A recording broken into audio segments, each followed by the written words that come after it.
Now for cystic fibrosis. Just think serious mucus for cystic fibrosis. We find sticky mucus in the lungs and digestive system, which can clog the respiratory tract, leading to major oxygenation issues, and also obstruct the pancreas, leading to digestive issues, since insulin and enzymes can't get out to help digest fat and protein. This leads to poor weight gain and failure to thrive, meaning that eventually these will lead to a shorter lifespan if not properly cared for. Now for the pathophysiology. Cystic fibrosis is a genetic disorder where a defective protein that normally transports sodium and chloride in sweat and saliva glands within the exocrine glands now causes mucus secretions to be thicker and stickier than normal. This mucus builds up in the lungs, leading to recurrent respiratory infections and damage the alveoli, resulting in pneumothorax or collapsed lung. Very, very deadly. So the signs and symptoms to watch out for, and write these down, these are the most tested. Respiratory failure is priority, specifically oxygen saturation and airway.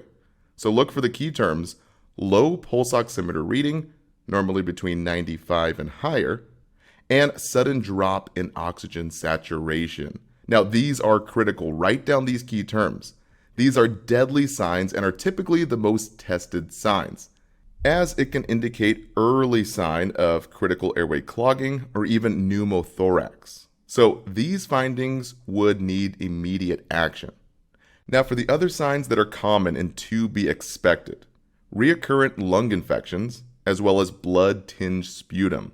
Now this might sound weird as a normal finding, but just think about it here. The thick mucus not only creates a perfect environment for infection to flourish, but it also causes damage to the blood vessels in the airway from excessive coughing, and this results in blood-tinged sputum. Now, weight loss and loss of appetite is also to be expected, due to the clogging of the pancreas that normally secretes digestive enzymes to help break down those carbs, fats, and protein. So impaired digestive enzymes results in poor breakdown and poor absorption of essential nutrients.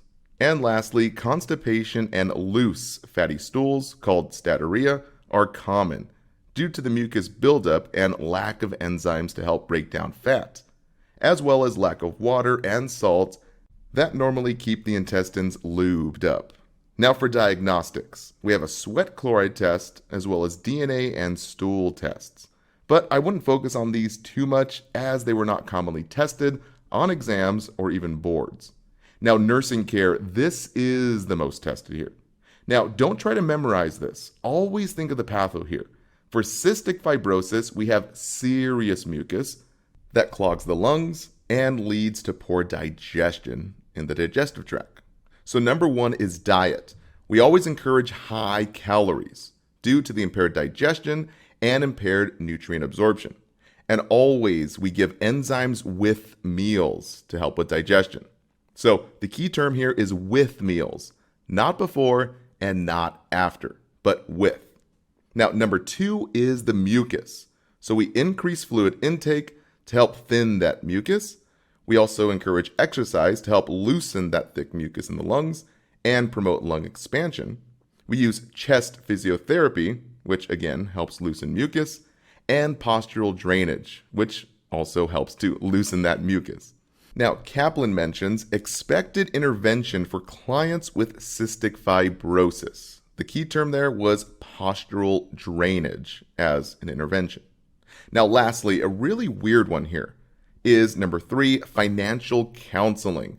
Now, this was mentioned on a few different exam question banks, since the financial burden of this long-term disease should be discussed and planned for. And lastly is pharmacology. Now, the most tested drug to focus on was acetylcysteine, brand name Mucomyst. So let's play that segment now from our pharmacology master course. Next is acetylcysteine, brand name Mucomyst. The indication here is it helps loosen and thin mucus secretions for serious mucus like cystic fibrosis. So guys, think serious mucus like cystic fibrosis, we use acetylcysteine. Now it's the antidote for Tylenol overdose.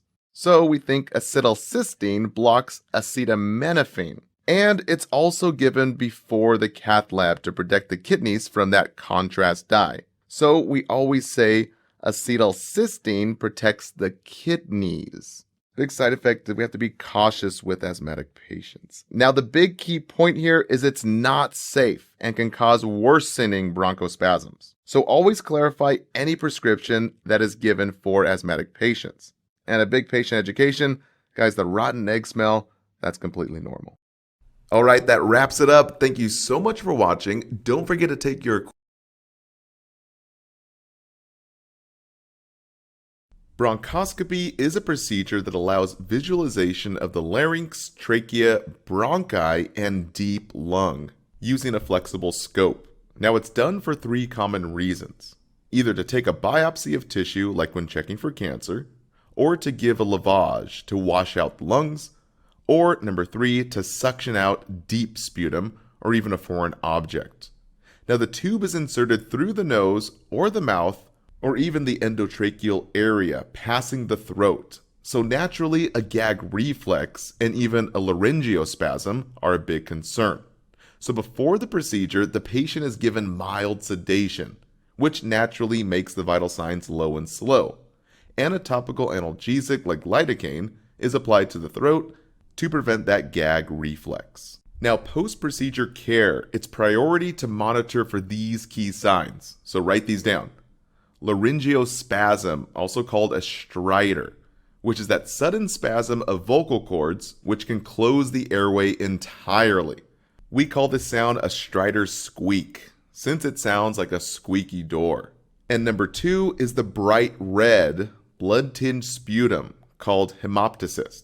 Now, the key word here is bright red blood. If you see those key words on the NCLEX or your nursing exams, it typically means an active bleed. Very serious, especially after a biopsy or any surgical intervention.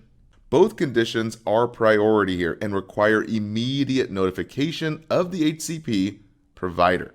So remember, stridor squeak or that laryngeospasm and bright red blood. Now, Kaplan mentions post-bronchoscopy, the priority findings to report to the provider immediately. Select all that apply. So blood-tinged sputum that is bright red, as well as a stridor and increased dyspnea. So the key terms there are bright red, that blood-tinged sputum, and stridor. So remember those key terms. Now, don't let the NCLEX trick you here. Low vital signs are completely normal. Just think about it. Low respiratory rate and low oxygen saturation, like in the low 90 percentile. It's normal and to be expected. Many students get this wrong. So again, just think about this here. The patient just had mild sedation, making everything low and slow. As well as the absence of a gag reflex is completely normal and to be expected too, since that numbing agent or that topical analgesic has been applied to the throat region to prevent that gag reflex. Okay, now switching gears to nursing care, it's critical to write this down. Clients must remain NPO until alert with a positive gag reflex, since these clients are at high risk for aspiration. Typically, a swallow eval is priority before eating can resume. And lastly, a big NCLEX tip. Words like newly transferred or returning to the floor typically require a priority assessment, since these clients have the greatest risk of becoming unstable. So in this case, the priority assessment, or which client to assess first, would be the patient returning from a bronchoscopy or newly transferred after the procedure. So just remember, always assess these patients first. All right, that wraps it up. Thank you. Now for flail chest and rib fractures. The patho and signs and symptoms are pretty simple here. We have broken ribs, which typically result after any major trauma, like a car accident, falls, and even fights or the like. And flail chest is a type of rib fracture that is a life-threatening medical emergency. It occurs when a segment of the rib cage completely breaks and becomes detached from the rest of the chest wall, looking sort of like a punched out segment of ribs, resulting in funky chest wall movement when breathing. Now, this key sign is called paradoxical chest wall movement. Now, write that one down. This key term is commonly tested. The ribs sort of suck inward during inspiration and flow outward during expiration. So just think F in flail chest is F for funky chest wall movement. Now, we also get extreme chest pain and shallow respirations. Now, the extreme pain during breathing leads to limited chest wall expansion, resulting in very shallow respirations and decreased lung expansion, which is very deadly since it can lead to alveoli collapse called atelectasis, which traps infection leading to pneumonia and also leading to decreased gas exchange. Now, if this gets bad enough, it can have deadly complications. That high risk for infection, as mentioned before, the pneumonia is very common, as well as high CO2, that carbon dioxide retention, which puts the body into an acidotic state, since there's less air movement, meaning less gas exchange, which, if severe enough, can lead to acute respiratory failure from extreme acidosis. This is called hypercapnic respiratory failure. So just think high CO2 results in hypercapnic respiratory failure. Too much CO2 can cause that respiratory failure. So in order to prevent this, we must implement these interventions. Number one, the priority is pain control. So yes, administer prescribed opioids like morphine, hydromorphone, and hydrocodone. So just look for the O's to know it's an opioid.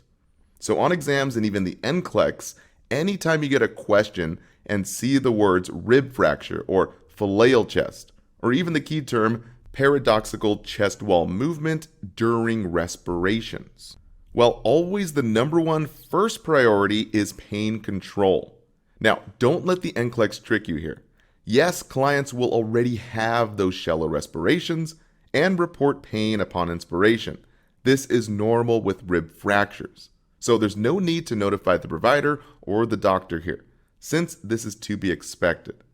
And yes, opioids make the vital signs low and slow, slowing the respiratory rate even further. But the NCLEX here focuses on lung expansion, which is only possible with proper pain control. Many students get this wrong and don't want to give the pain meds. So just be sure to give those pain meds. Now, number two is pulmonary hygiene. This can only be done after pain meds are given and pain is controlled.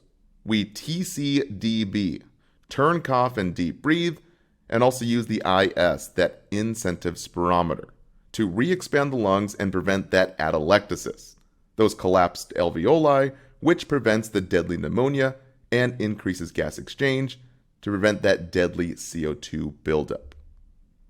All right, guys, that wraps it up for this segment. Don't forget to take your quiz and download the study guides.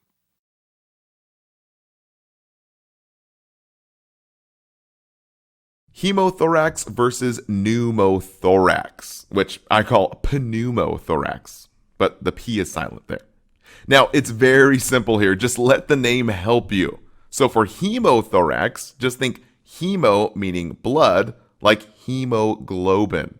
Blood collects in the pleural space, which is that space between the lung itself and the chest wall here, resulting in the lung collapsing in on itself from all the pressure buildup from the blood. Now, the key sign is dull resonance upon percussion, like tapping a paint can or a jug of water. So the memory trick here is the double L's. Just think L for dull resonance as L for blood or even fluid, sounding sort of like tapping a paint can or remember that jug of water from all that fluid buildup, especially blood. Now for pneumothorax, pneumo think lung, like pneumonia. The lung collapses due to air in the pleural space. Now the key sign here is hyperresonance, like tapping a hollow drum or a hollow tree. So the memory trick is the double H's. H for hyperresonance, just think H for high air. Now lastly, tension pneumothorax. This can result from an open pneumothorax, where air gets sucked into the pleural space when breathing in, and the air gets trapped and it can't get out. This is known as a sucking chest wound. Now, this typically happens from a penetrating chest trauma, like a gunshot wound, a knife stabbing, or something else that leaves a hole in the client's chest. Now, this is commonly seen in the hospital setting when we prematurely disconnect a chest tube. Now, a side note here and a general NCLEX tip. Do not remove anything that penetrates the body. We always leave it in place.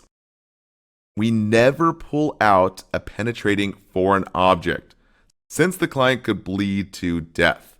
Now, whatever the cause, the air pressure within this lung space can get so great that it collapses the lung, as well as, key terms here, it pushes the trachea and the organs to the side.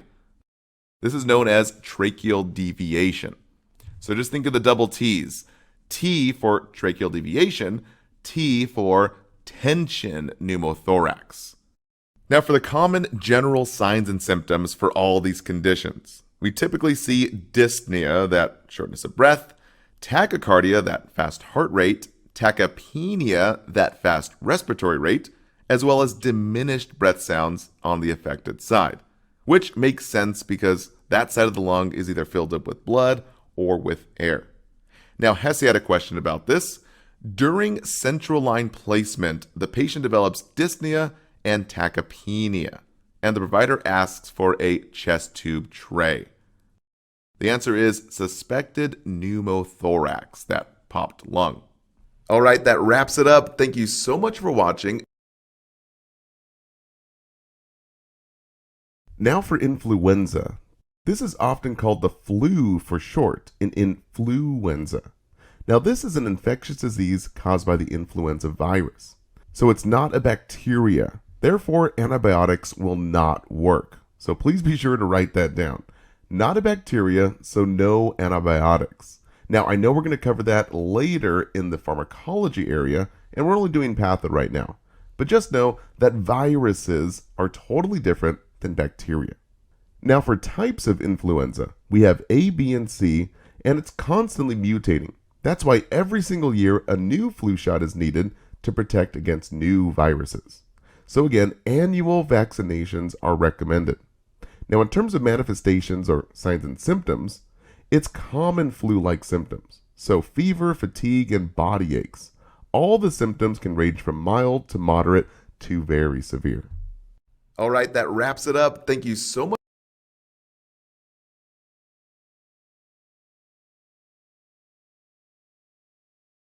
Now let's review lung cancer, also known as lung carcinoma. This is a malignant lung tumor, meaning it's a deadly cancerous tumor characterized by uncontrollable cell growth of tissues inside the lung.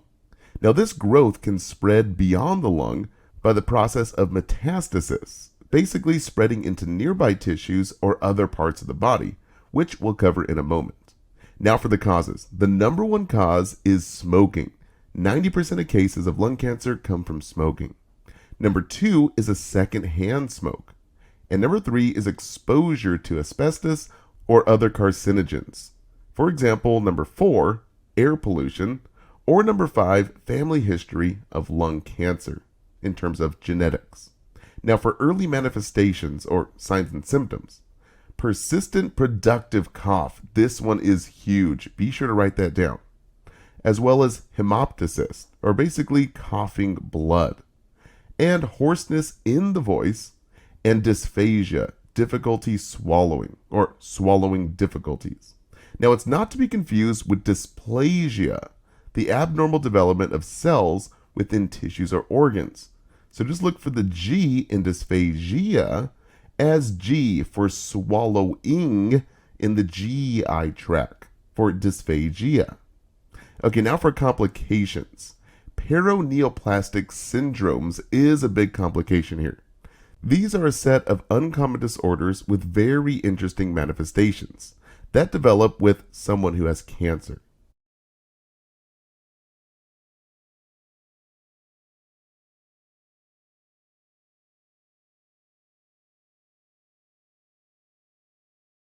Now, it's due to a production of chemical signals and molecules such as hormones and cytokines by tumor cells, or by an immune response against the tumor, often leading to endocrine dysfunction. Now, in terms of metastasis or metastasis, this is the spread of cancer to other parts of the body, most notably to the bones.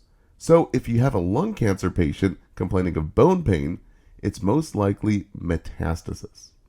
Now, for diagnostics, imaging can be done with a CT scan, an MRI, or chest x-ray, and even a biopsy can be taken, which is simply a sample of tissue that they put under a microscope to see if the cancerous cells are malignant or benign. All right, that wraps it up. Thank you so Now for obstructive sleep apnea, also called OSA. So just think OSA as obstructive snoring airway. It's what happens when the tongue or muscles in the pharynx block the airway partially or completely. This blocked airway results in moments of no breathing and no airflow, called apnea, typically for about 10 seconds or more, hence the name obstructive sleep apnea. Now, these momentary episodes of apnea result in less oxygen in, so we get hypoxemia, and less CO2, that carbon dioxide, out, and ultimately forces the body to wake up in order to get a breath of oxygen. And this makes quality of a sleep and a good night rest nearly impossible. Now, for the key signs and symptoms to write down. In the daytime, we get morning headaches, daytime sleepiness, and chronic fatigue from the lack of quality sleep at night, as well as irritability, mood swings, and even depression. Just think about yourself when you don't get enough sleep. Now, at night, the key terms here are snoring and episodes of apnea. Now, write these two down. Remember our memory trick here. Think OSA. You have an obstructive snoring airway. Now, there was a HESI scenario asking about the findings that support obstructive sleep apnea. Select all that apply. So the key terms here, chronic fatigue, as well as reports of going to bed early, sleeps for 8 hours, and key terms here, still does not feel rested upon awakening. And lastly, an obese man with hay fever that causes predominantly nasal symptoms. So the key term there was obese man. Now, speaking of obesity, the causes here. Simply think OSA, like obstructive sleep apnea. O for obesity and being overweight. That was the number one cause and biggest risk factor for OSA. Next is S for sedatives before bed, like benzos or opioids, and even A, alcohol, which is also a sedative. This can lead to too much relaxation of the muscles in the throat area, leading to more obstruction and leading to more sleep apnea. So for patient education, the number one thing we teach here is losing weight as well as exercising. Number 2, limiting alcohol intake. And then lastly, the no-nos here. No napping during the day. This can make it more difficult to sleep at night. No sedatives at bedtime. Again, too much relaxation of the smooth muscles at night can cause more sleep apnea. And lastly, an interesting one, no eating bedtime snacks or eating dinner too late.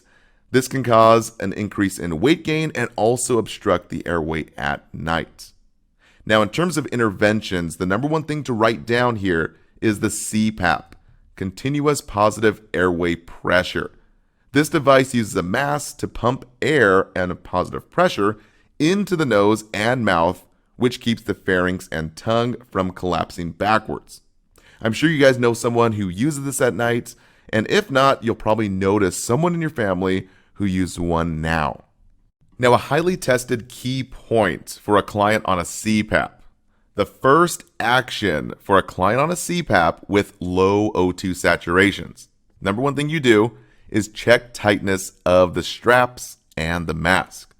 Now, this is especially done if the patient's O2 sat goes down at night. These masks are known to be jarred loose at night from movement during sleep. So just be sure to check the tightness of the straps and the mask to ensure a snug fit over the face to prevent air leaks. So once again, if the O2 saturation goes down at night, be sure to assess the CPAP straps as well as the mask as the first action. We're not assessing the lung sounds or even the mental status here. Many students get this wrong.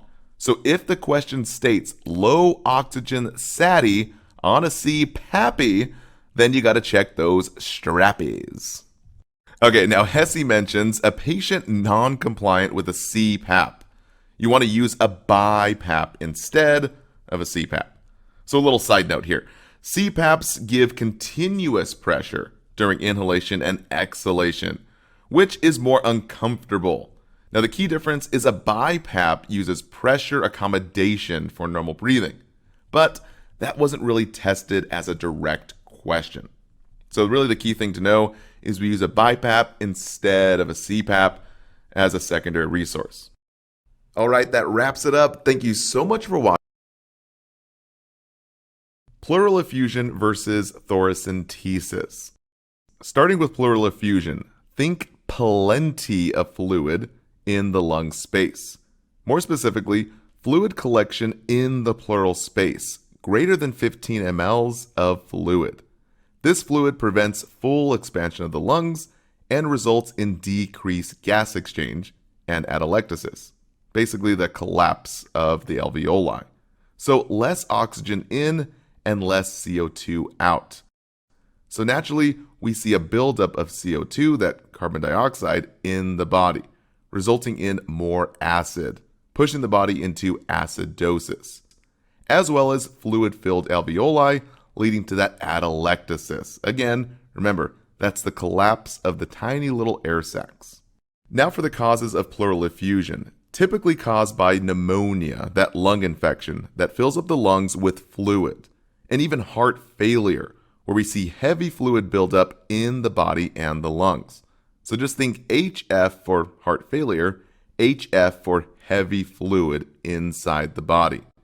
Now for signs and symptoms, the key signs to write down is number 1, chest pain during inhalation, taking a deep breath. Number 2 is dyspnea, that shortness of breath, obviously since the lungs are filled with fluid. Number 3 is diminished breath sounds on the bottom or lower lobes, aka the lung bases. And number 4, a big one here, is dull resonance on percussion, kind of like slapping a paint can or a jug of water.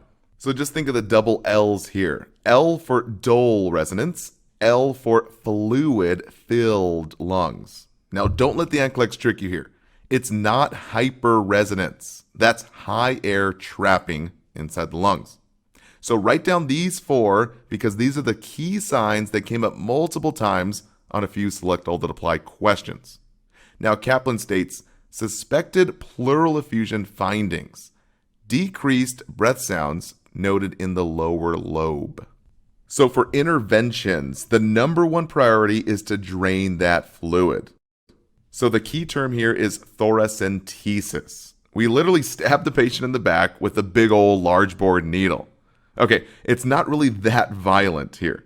We gently place the needle through the intercostal space, or basically that space between the ribs, and we gently puncture the lung in order to drain the fluid. Now before we start the procedure, number 1, we must prevent the patient from bleeding out. So always highly tested, so write this down.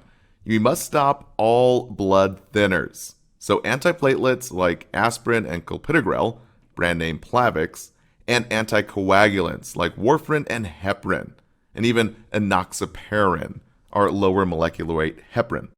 The second thing we do is have the patient sign a consent form, typically done with all surgery or invasive procedures where the HCP will be stabbing the patient with a sharp object.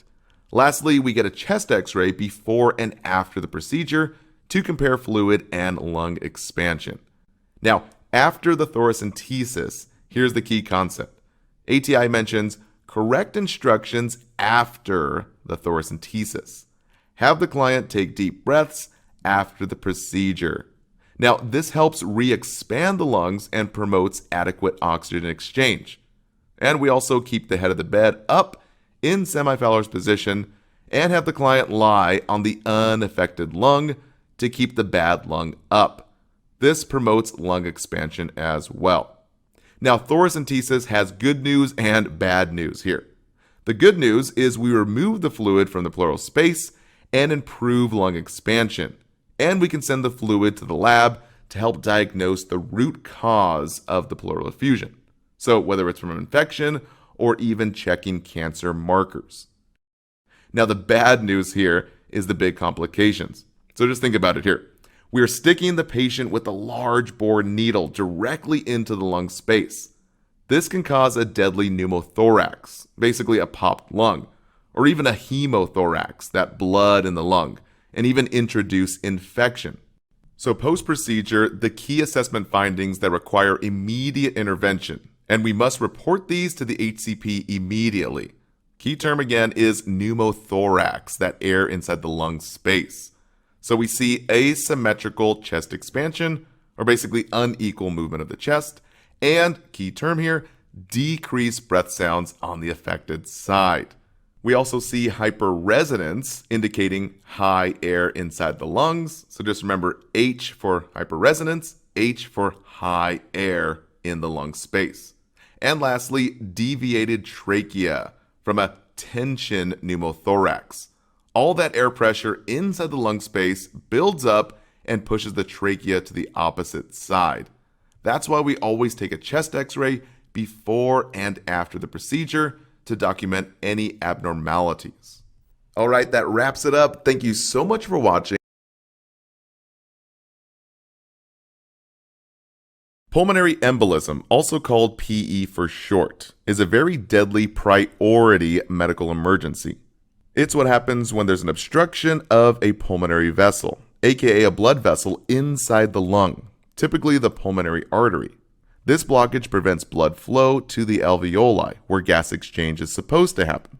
So this blockage of gas exchange means a blockage of oxygen, which is seriously deadly since we get a decrease in the amount of oxygenated blood that gets out to the body, eventually leading to deadly hypoxemia, that deadly low oxygen.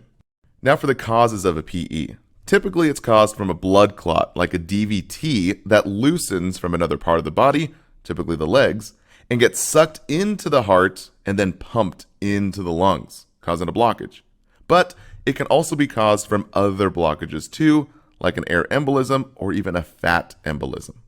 Therefore, the highest priority nursing diagnosis, and I would write this down, is impaired gas exchange, related to imbalance of ventilation and perfusion. Now again, write that down. This was the most commonly tested since it's the highest priority. Now, as far as risk factors, for any type of blood clot in the body, from a DVT to even a PE, remember, estrogen birth control or oral contraceptives leads to an increase in blood clots. So the memory trick we use is the double E's. E for estrogen, just think E for emboli, those blood clots. This key term came up multiple times in many different question banks as the #1 risk factors for blood clots. Now, other risk factors that you should know is smoking, obesity, immobility, and even cardiac issues like atrial fibrillation or valve disorders, which can swirl the blood in the heart, leading to clots. But really, again, the most tested was that estrogen birth control. So just think the E in estrogen leads to an E, emboli. Now for the key signs and symptoms, don't just memorize here. All we have to do is think of the patho. So just think, we have a blockage that connects the lungs, right? So we'll get lower oxygen. Now, how does a patient with low oxygen present? Well, the #1 sign is hypoxemia. And the 3 things you should write down and know is restlessness, agitation, and mental status change. These 3 came up multiple times on many different question banks as the #1 sign of hypoxemia. But we'll also get chest pain, dyspnea and shortness of breath, tachypnea, tachycardia, and even anxiety. Okay, now for some key terms for your pathophysiology exams. So the manifestations or signs and symptoms typically worsen depending on the size of the clot here. So be sure to write this down. Transient chest pain comes and goes, progressing into a more serious sign of sudden dyspnea, chest pain, and hemoptysis. And hemoptysis is that coughing up of blood or blood-stained mucus, leading to anxiety and restlessness from that low oxygen. And finally, the late signs are severe crushing chest pain, hypotension, and loss of consciousness, as the blood clot cuts off even more oxygen to the brain and body. Now, as far as diagnostics, we can use a CT scan to take a picture of the lungs to find the clot.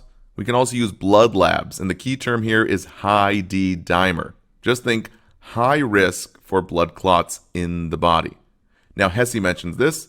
Indication for pulmonary embolism include positive D dimer. Now, focus on the positive here. Don't worry about those values. Exams and boards will give you the ranges. So the memory trick we use, just think D dimer, you have a dime-sized clot inside the body. Now, as far as treatments, we can use surgery like an embolectomy, which is a surgical removal of the clot. We can also use a vena cava filter, which sort of acts like a net to catch any new clots and preventing them from entering the lungs. And pharmacology, we got our anticoagulants and thrombolytics.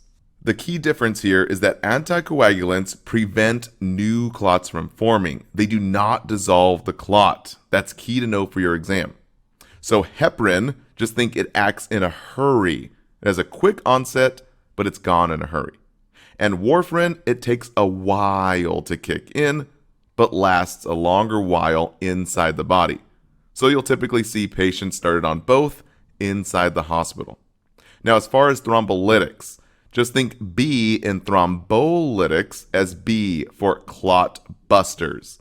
So we have TPA and those ending in ACE, like alteplase and streptokinase. Again, very different from anticoagulants, where anticoagulants prevent the new clots and thrombolytics bust up or break up the existing clot. All right, that wraps it up. Thank you so much. Now for the practice questions on pulmonary embolism. So question number 1.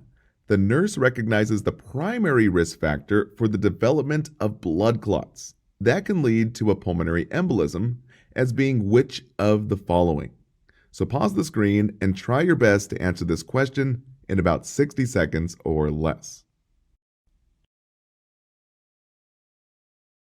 All right, let's break this question down following our question breakdown strategy.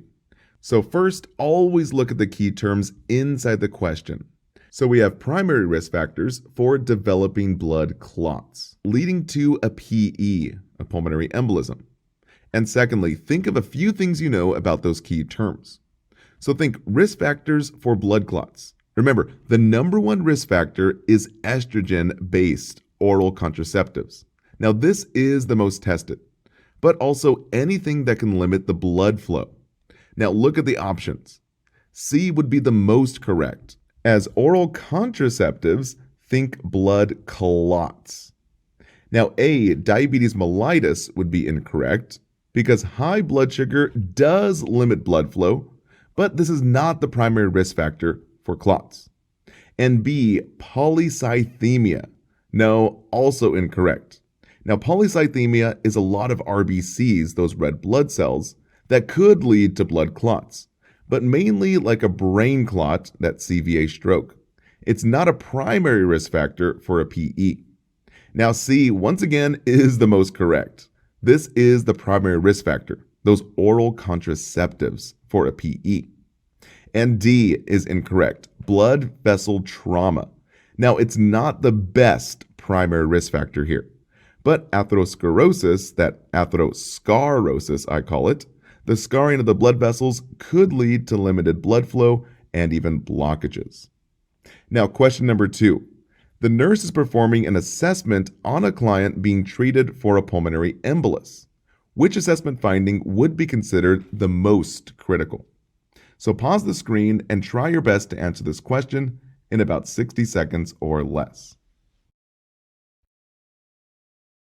Okay, using our question breakdown strategy, let's break it down. First, look at the key terms in the question. So the question states, a client with a pulmonary embolism. assessment finding that is the most critical. And secondly, always think of a few things you know about those key terms. So the number one sign is hypoxia. We see restlessness, agitation, and mental status changes, as well as chest pain, dyspnea, tachypnea, and even tachycardia. But again, the number one sign of hypoxemia is that restlessness, agitation, and mental status change. So option A, a heart rate of 61. No, we would expect tachycardia over 100, not 61. That's really close to bradycardia. Now, option B, new agitation with an O2 saturation of 82%. Yes, the key term is new agitation. This is a big critical sign of hypoxia. And the option also includes 82% oxygen saturation, confirming that low oxygenation. Now, this is the most critical, as oxygen is the money of the body. So think no money, no honey. Or basically, no oxygen, no life. The body goes broke and dies. Now, options C and D are incorrect. Reports of a headache, 4 out of 10. Now, this is not the most important, as pain is a priority, but really only after ABCs and oxygenation. And D, a respiratory rate of 18. No, this is incorrect. This is actually in normal range. A normal respiratory rate is 12 to 20, so we'd expect dyspnea and shortness of breath with a clot inside the lungs. All right, that wraps it up. Thank you so much for watching. Now for tonsillitis and abscess. Tonsillitis is the inflammation of the tonsils, those little soft tissue masses located near the rear of the throat. When these guys get inflamed, it can lead to a life-threatening airway obstruction, especially in severe infections, resulting in peritonsillary abscess, where a collection of pus forms beyond the tonsils, resulting in very severe airway blockage. So the key sign to write down is a sore throat with difficulty opening the mouth and swallowing. Now, this is a priority patient and must be assessed first, since airway is always the number one priority. Now, treatments include surgical interventions. Tonsillectomy is the simple removal of the tonsils. But since this region of the mouth and throat is very vascular, it's very sensitive after surgery and can easily bleed. So patient teaching is priority. So we must avoid bleeding after surgery. So write this down. We must avoid coughing or even blowing the nose, since this can cause pressure and bleeding. Secondly, we avoid sharp foods like chips and nuts. You got to keep that diet soft. So Jell-O, pudding, and applesauce are usually recommended. Now, no milk products are recommended as well, since this can coat the throat, leading to coughing to clear that throat, resulting in bleeding. And lastly, no hard toothbrushing or gargling, since this can irritate the surgical site. I'm telling you, bleeding is the big priority here and very important to monitor for. Now, the key signs that are priority post-op tonsillectomy. Number 1 is frequent swallowing. Number 2 is restlessness. And number 3 is persistent coughing. This typically means that the patient has a slow bleed that can progressively get worse. So watch out for those key terms on the NCLEX and your exams. All right, that wraps it up. Thank you so much for watching.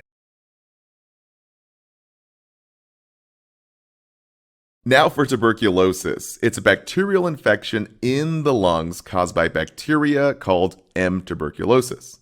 It's spread via the airborne route. So once inhaled, it spreads to the lymph and bloodstream. Naturally, this alerts the police of the body, the WBCs, our white blood cells, which I call the WBC Elite Squad, Septic Victims Unit. They respond by kicking out the infection to protect the body from invaders. So naturally, plasma B cells of the WBC squad come flying in to help identify the invaders. Like, we identified the foreign invaders. Engage. They shoot up the invaders with little name tags called antibodies, sort of like spraying them with identification trackers. These little antibodies help the killer cells, the macrophages and T lymphocytes, to properly identify the infection. So the macrophages typically gobble up the bad guys, kind of like a chubby cop. They love eating up every bad thing. They say, hey guys, I'm just here, to gobble up stuff. Yeah, give them to me. And the killer T cells, also called the T lymphocytes, or natural-born killers, my favorite name, but we call him the Mr. T cell from the A Squad, who says, I pity the fool who invades the body. Now, all these guys work together to try and kill TB, but can't. So they end up quarantining the TB infection into a little granuloma prison, which prevents the TB infection from spreading. Now, this shows up as a little circular dot on a chest x-ray, which helps with the diagnosis of TB. But a little side note here. If a client has decreased immune system or is on immunosuppressants with a suppressed immune system, they will have less WBCs to fight, so less macrophages and less T cells, resulting in our little granuloma dot not being there, which we'll cover in a moment. Now for the signs and symptoms, these are the key points for the NCLEX and your nursing exams. I would write these down. Number 1 is night sweats. Number 2 is anorexia, or that weight loss. And third, a big one here, is cough and hemoptysis, or basically that blood-tinged sputum. That's probably the biggest NCLEX tip right there. I would write that one down. And next, dyspnea and that shortness of breath, as well as fever and chills. So the memory trick to help you remember this, think TB. T for that terrible cough, specifically key term blood-tinged cough, and B for bad infection, including fever, night sweats, and a really big one here, weight loss. So I'd recommend pausing the screen and writing these down. These key terms love to show up on exams and boards. Now, as mentioned before, TB spreads via the airborne route, so it's priority to ensure that airborne precautions are to be put in place if the patient is suspected to have TB. So use these next memory tricks to help you on your exams. I know droplet and airborne precautions can get a little confusing. So user memory tricks, PIMP for droplet precautions, and MTV for airborne precautions. So just think you're on air with MTV, like music television. And think of Pimp My Ride, like that old TV show, when you're dropping your lowrider really low. So for droplet precautions, P is for pertussis, I is for influenza, that normal flu every year, M is for meningitis, specifically bacterial, and P is for pneumonia, basically pneumonia. And for airborne precautions, M is for measles, T is for TB tuberculosis, and V is for varicella. Now, a lot of test questions come from PPE here, so write this down. For droplet precautions, number 1 is surgical mask and goggles, and number 2 is a single room. Now, ATI mentioned that we teach unlicensed personnel to wear a mask. And for airborne precautions, the number 1 thing is staff must wear N95 masks. The patient has to be in a negative pressure room, the door must be closed, and here is a tricky one, write this down. When you're transporting the patient must wear a surgical mask. Now, a few different textbooks had different things to say about this, but overall, surgical mask was the most recommended when a patient leaves the room. So guys, write that down. Not N95, but surgical mask. Now, a few question banks had a lot to say about TB and airborne precautions. So ATI mentions precautions for a patient suspected with tuberculosis. The answer is airborne precautions. And Hesse mentions the first action for a patient with key terms night sweats, weight loss, hemoptysis, fever, and chills. And the answer is airborne precautions. And lastly, Kaplan also mentions a client with anorexia, low-grade fever, night sweats, and a productive cough. The priority action is to initiate airborne precautions. So you see how the key signs and symptoms are there. Exams expect you to know these signs and symptoms in order for proper intervention. Now, as far as diagnostics, we have two types. The intradermal skin test is the most commonly used in the United States, since the TB vaccine is not used, and a chest x-ray, which is used if the skin TB test returns positive, or if the client has had a TB vaccine, very common outside the United States.